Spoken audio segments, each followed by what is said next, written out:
Hello everyone. In today's session we will discuss these four topics: broadcast channels, multicast channels, downlink physical signals, and hybrid ARQ in the downlink. Okay, first topic for today's discussion is broadcast channels. These broadcast channels carry system information such as downlink system bandwidth, antenna configuration, and reference signal power. The user equipments can get this required system information after the cell search or synchronization procedure. So, this broadcast channel it is a downlink channel used to broadcast system information. Due to the large size of the system information field, it is divided into two portions: master information block, which is referred as MIB. It is transmitted on the physical broadcast channel PBCH. The PBCH contains basic system parameters necessary to demodulate the physical downlink shared channel. And the second portion is system information blocks or SIBs. It is transmitted on physical downlink shared channel. Next, here we will see what are the coding and modulation types used in the physical broadcast channel. For error detection, 16-bit cyclic redundancy check bits are used, and for forward error correction, tail biting convolutional coding with a code rate of 1/3 is used. Also, here rate matching is used for coded bits. If normal cyclic prefix is used, then coded bits are rate matched to 1920 bits, and for extended cyclic prefix, coded bits are rate matched to 1728 bits. And modulation scheme is QPSK, quadrature phase shift keying, and here no HARQ is supported. So, hybrid ARQ is not supported.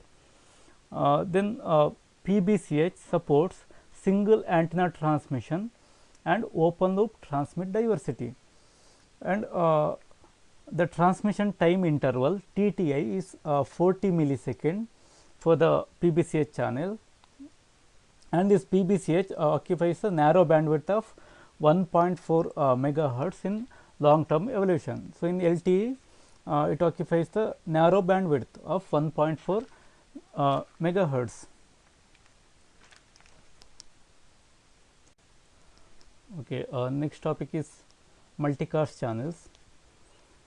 Multimedia broadcast and multicast services MBMS, introduced in 3GPP, supports multicast and broadcast services in a cellular system. So, this transmits information from multiple synchronized base stations to multiple user equipments.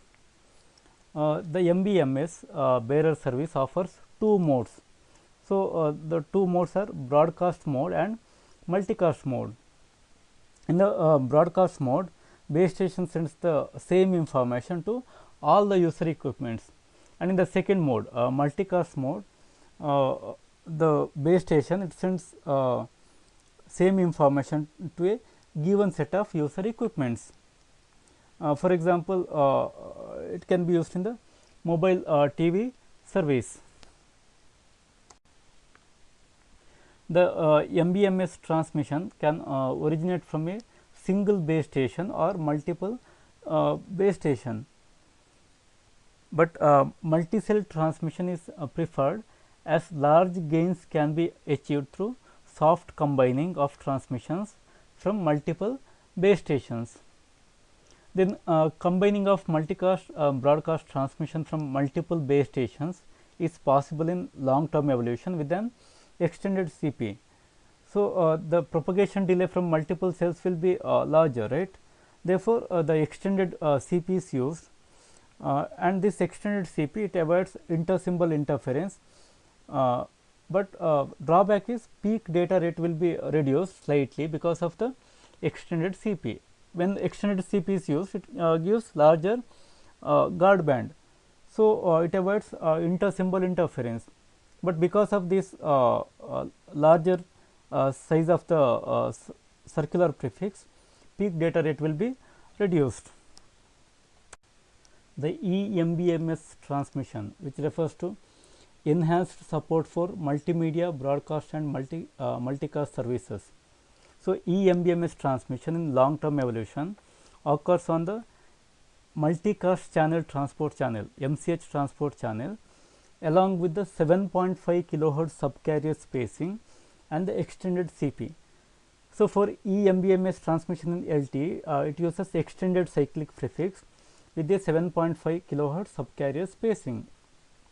And there are two types of this eMBMS transmission. First type is single cell transmission, which is also called as non-MBSFN operation. MBSFN is multicast broadcast single frequency network. So, first type is single cell transmission and second type is multi cell transmission or MBSFN operation. So, in the first type single cell transmission, the MBMS service is transmitted on the multicast channel, but combining of MBMS transmission from multiple cell is not supported. So, only single cell operation. Combining of MBMS transmission from multiple cell is not supported in the first type, and in the second type combining is supported. Here using single frequency network or SFN network operation, multi-cell transmission can be combined. Okay, next here we will see what are the rules that we should follow in the multiplexing of physical multicast channel and downlink shared channel. The first rule is the MBSFN and downlink shared channel transmission can be multiplexed using time division multiplexing on a subcarrier basis, but cannot be transmitted within the same subframe.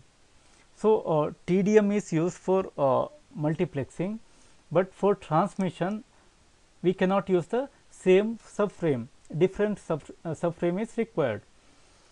Next, second rule is in the subframes where PMCH is transmitted on a carrier supporting a mix of PDSCH and PMCH transmissions, up to 2 of the first OFDM symbols of a subframe can be reserved for non-MBSFN transmission. So, PMCH transmission is not allowed in these symbols. Next, third rule is in a cell with 4 cell specific antenna ports, the first OFDM symbols of a subframe are reserved for non-MBSFN transmission in the subframes in which the PMCH is transmitted. And the fourth rule is the non-MBSFN symbols shall use the same cyclic prefix as used for subframe 0.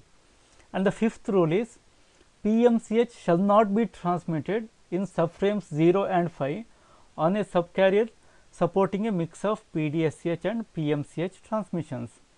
So, these are the 5 rules used for the multiplexing of physical multicast channel and downlink shared channels. Okay, next topic is downlink physical signals. Next, here we will see the structure and processing of downlink physical signals, including downlink reference signals and synchronization signals. First, let us consider the downlink reference signals. Here this downlink reference signal, it consists of known reference symbols that are intended for downlink channel estimation at the user equipment needed to perform coherent demodulation.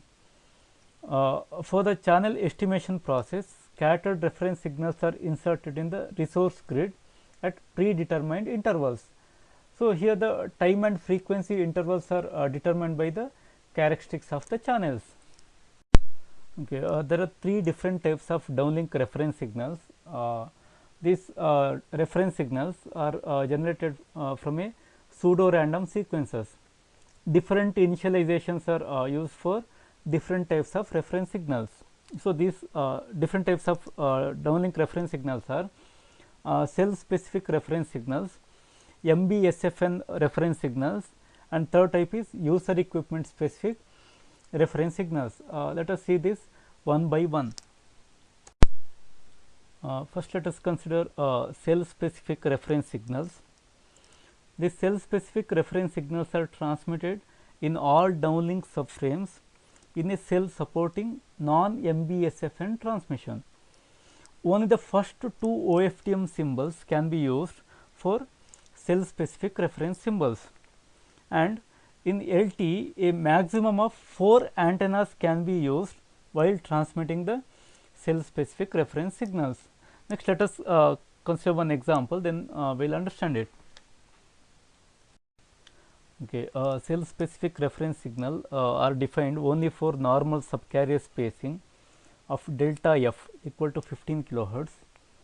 Cell specific reference signals are defined separately for antenna port 0, 1, 2 and 3. Here in this slide mapping for port 0 and port 1 are shown. In the next slide we will consider port 2 and port 3 mapping. This diagram shows an example of mapping of downlink cell specific reference signals. So, it shows time frequency map. Along x axis it represents time, and along y axis it represents frequency. Here each row it represents a particular subcarrier, and here we have considered normal cyclic prefix. And here you can see that in antenna port 0 we have R0, R0, R0 these blocks, and in antenna port 1 we have these blocks with R1, R1, R1, right. So, this R0 and R1 it represents resource element used for reference signal in port 0 and antenna port 1, and here one subframe has 2 slots. So, this is one subframe, and here there are 2 slots, and in each slot there are 7 OFDM symbol or resource element. So, count the number 1, 2, 3, 4, 5, sorry 1, 2, 3, 4, 5, 6, 7. So, there are 7 OFDM symbol or a resource element in each slot, and in the frequency domain the spacing between neighboring reference symbol, that means spacing between these reference symbols, right, it is 5 subcarrier. So, the spacing between neighboring reference symbol in the same OFDM symbol is 5 subcarrier. So, along y axis here you can see it 1, 2, 3, 4, 5. So, spacing between the neighboring reference signal is 5 subcarrier, and in the time domain reference symbols are inserted in the first and fifth OFDM symbol in each slot. So, consider this first slot. Here we have reference symbol in the first slot and in the fifth slot, and in the second time slot also first and fifth, and in antenna port 1 first, fifth, and here also it is first and fifth. So, in the time domain reference symbols are inserted in the first and fifth OFDM symbol in each slot. Next, here we will consider the mapping for antenna port 2 and antenna port 3. So, consider antenna port and antenna port 3. Here reference signals are inserted in the second OFDM symbol. Here second OFDM symbol in each slot. Here also second, second, second. So, in both antenna port 2 and antenna port 3, reference symbols are inserted in the second OFDM symbol. Okay, next type of reference signal is MBSFN reference signals, multicast broadcast single frequency network reference signal. So, these reference signals are only transmitted in subframes allocated for MBSFN transmission, which is only defined for extended cyclic prefix and transmitted on antenna port 4. Next, an example of the resource mapping of MBSFN reference signals is shown in figure, next figure, with the extended cyclic prefix and delta f equal to 15 kilohertz. So, we can have a subcarrier spacing of either delta f equal to 15 kilohertz or 7.5 kilohertz, but in this example we have considered delta f equal to 15 kilohertz and extended cyclic prefix is used. Okay, next consider the mapping for antenna port 4. So, here extended cyclic prefix with a subcarrier spacing of 15 kilohertz is considered. So, this mapping is different for even numbered slot and odd numbered slots. So, they are shown separately. So, consider along y direction. So, this represents frequency here. So, in the frequency domain, the reference symbols are transmitted for every 2 subcarrier. That means, these 2 neighboring reference signals are separated by a spacing of 1 subcarrier. So, for every 2 subcarrier, reference signals are transmitted. And if you consider even number slots, that means this particular slot here, then this reference signal start from the second subcarrier. So, this is first subcarrier, this represents second subcarrier. Therefore, here reference signal it starts from the second subcarrier, and in odd numbered slot they start from the first subcarrier.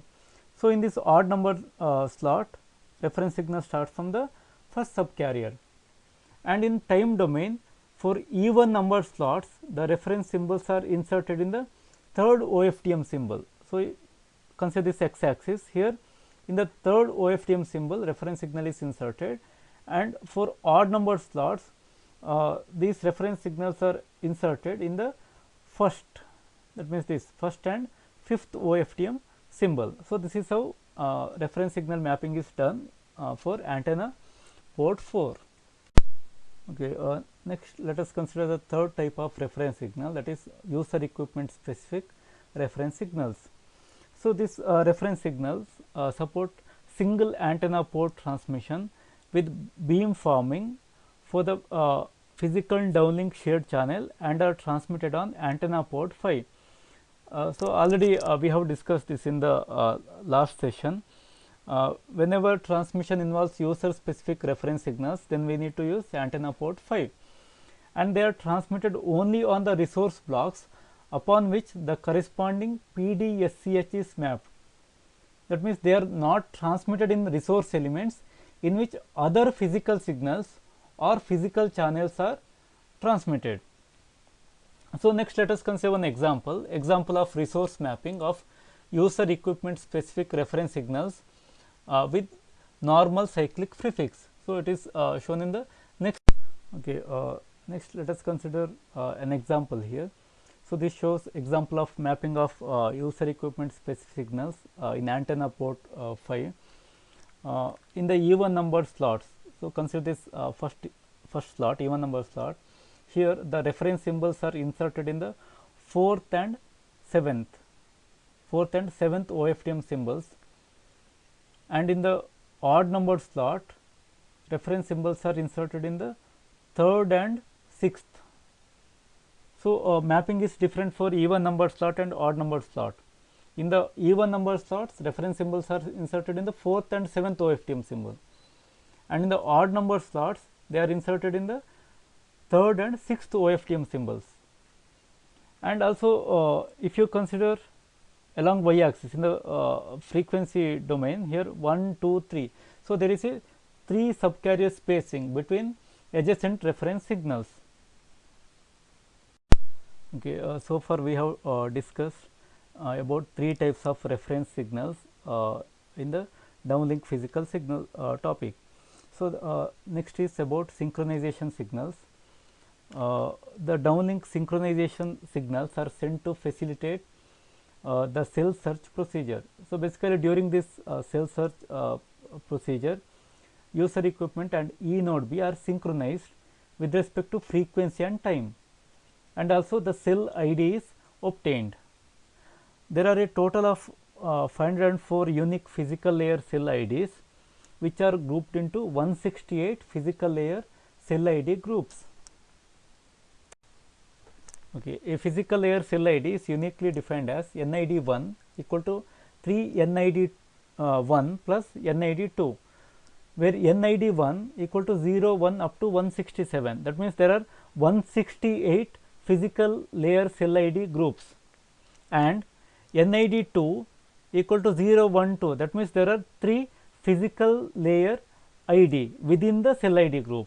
So, 168 into 3, altogether there are 504 different cell IDs. Each cell is assigned a unique physical layer cell ID. Next, the synchronization signals are classified as primary synchronization signals and secondary synchronization signals. These primary synchronization signals identify the symbol timing and the cell ID index NID2, and secondary synchronization signals they are used for detecting the cell ID group index NID1 and the frame timing. So, first synchronization signal, primary synchronization signal, it is used for symbol timing, and secondary synchronization signal, it is used for frame timing, and the secondary synchronization signals can only be detected after detecting the primary synchronization signal. Okay, both primary and secondary synchronization signals are transmitted on the 62 subcarriers centered on the DC subcarrier, with 5 reserved subcarriers on either side in the frequency domain. There are a total of 72 subcarriers occupied by synchronization signals corresponding to the narrowest bandwidth supported by LTE. So, it corresponds to 1.4 megahertz, and the time domain, both primary and secondary synchronization signals are transmitted twice per 10 millisecond in predefined slots. So, next we will see the mapping of primary and secondary synchronization signals in the next slide. Okay, this diagram shows the resource mapping for synchronization signals. So, both primary and secondary synchronization signal mapping is shown here. As you can see here, in one radio frame duration, primary and secondary synchronization signals are transmitted twice, 2 times it is transmitted, and one subframe, right? It contains 2 slots, slot 1 and slot 2. There are 2 slots, and in each slot there are 7 OFDM symbols, 1, 2, 3, 4, 5, 6, 7. So, there are 7 OFDM symbols. So, for frame structure type 1, the primary and secondary are mapped to the last and the second to last, that means 7th and 6th OFDM symbols. So, for frame structure type 1, the primary and secondary are mapped to the last and the second to last OFDM symbols in slot 0 and slot 10, and for frame structure type 2, the primary synchronization signal is mapped to the third OFDM symbol. As you can see here, it is mapped to third OFDM symbol in slot 2 and slot 12. The secondary or the second synchronization signal is mapped to the last OFDM symbol, that means 7th position. So, second synchronization signal, it is mapped to the last OFDM symbol in slot 1 here, slot 1 and slot 11. Next is hybrid automatic repeat request HARQ in the downlink. This is the last topic of this module. As we know, in cellular communication, we use wireless channel, and we use channel coding technique to reduce the error while transmission. But due to channel fading and interference from the neighboring cells, there will be occasional errors. To solve this problem, we use hybrid ARQ protocol. So, basically this protocol, it combines forward error correction and retransmission, and in the case of LTE, both type 1 chase combining CCHARQ and type 2 incremental redundancy IR-HARQ schemes have been defined, and this HARQ operation, it is part of the MAC layer, and in the physical layer soft combining mechanism is used. Okay, next here we will see how HARQ is used at the receiver section. So, turbo decoding is first applied on the received code block. If this is a retransmission, the code block will be combined with the previously received version for decoding. So, here that soft combining is used. If there is no error detected in the output of the decoder, an acknowledgement signal is fed back to the transmitter through the physical uplink control channel, physical channel, and the decoded block is passed to the upper layer. So, if there is no error, positive acknowledgement is passed to the transmitter section. So, for this transmission, uplink control channel is used. Otherwise, if there is any error, a negative acknowledgement NAK signal is fed back using the same PUCCH channel, and the received code block is stored in the buffer for the subsequent combining. So, thus both error correction and soft combining is used at the receiver section. Okay, this slide explains the HARQ which is used at the transmitter section. For each transmission and retransmission, the same turbo encoded data is transmitted, but different puncturing is used. So, therefore, each of these transmission or retransmission has a different redundancy version and each is self decodable, and puncturing is performed during the rate matching process. The rate matcher can produce 4 different redundancy versions of the original coded block, and HARQ transmissions are indexed with the redundancy version RVIDX. So, this is the index used, and this indicates whether it is a new version. So, if RVIDX, that number is 0, then it is a new version. Otherwise, for example, if it has a number like 1, 2, 3, etc., then it refers to the retransmission. Okay, the time interval between two successive HARQ transmission is typically 8 millisecond in LTE. N channel stop and wait protocol is used for downlink HARQ operation. So, basically in this N channel stop and wait protocol, it consists of n number of parallel HARQ processors. When one or more of the processors are busy in waiting for positive acknowledgement or negative acknowledgement, the processors which are free can be used to transmit other transport blocks. Therefore, the processors which are free, it need not wait for the other processors to complete the transmission. So, this waiting time can be minimized here, and the maximum number of HARQ processors in the downlink is determined by the uplink downlink configuration. So, depending on the configuration, this HARQ process number, it ranges from 4 to 15. And next, consider an example of a 10 millisecond frame with 8 HARQ processors. So, this total frame time is 10 millisecond.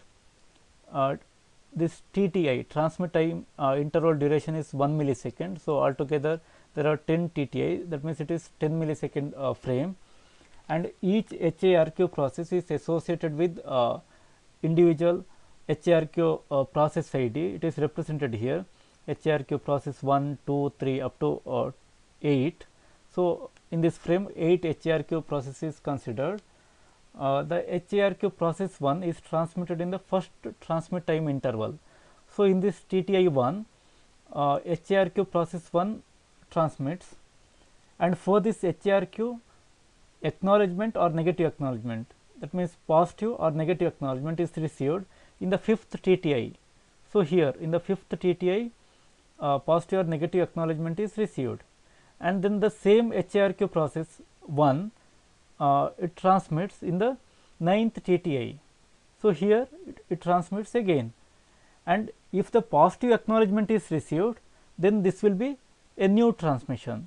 So, the second transmission will be a new transmission only if positive acknowledgement is received. If negative acknowledgement is received, then it will be a retransmission. It is not the new data transmission, it will be just the retransmission of previous data. Okay, LTE downlink applies the asynchronous HARQ protocol, where the HARQ processes can be transmitted in any order without fixed timing. So, since it is asynchronous, in the previous example, the retransmission of HARQ process 1 need not occur in the 9th transmission time interval. It may occur before or after also, because asynchronous HARQ protocol is used. The asynchronous HARQ makes it possible to reflect channel quality measurement at the instant of retransmission.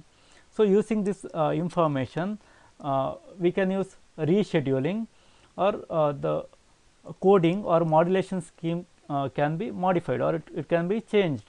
So, this technique is used in the adaptive HARQ technique. In addition, asynchronous operation makes it possible for the E node B or base station to avoid potential collisions of HARQ retransmissions with other high priority scheduled transmissions, such as persistent scheduling. To support asynchronous HARQ in the downlink, physical downlink control channel contains fields indicating the HARQ process number and the current redundancy version. The maximum number of HARQ retransmissions of each transport block is configured by the radio resource control RRC layer, and when this maximum number is reached without a successful transmission of the transport block, or the transmission is in error due to the error in HARQ acknowledgement signaling, a radio link control, that is RLC layer ARQ protocol will be triggered to handle the error event.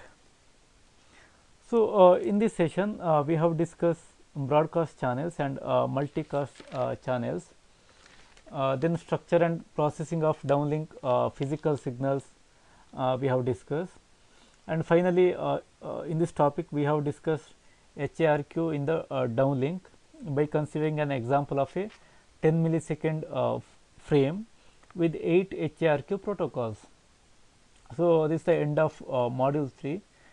In the next session we will start with module 4. Thank you.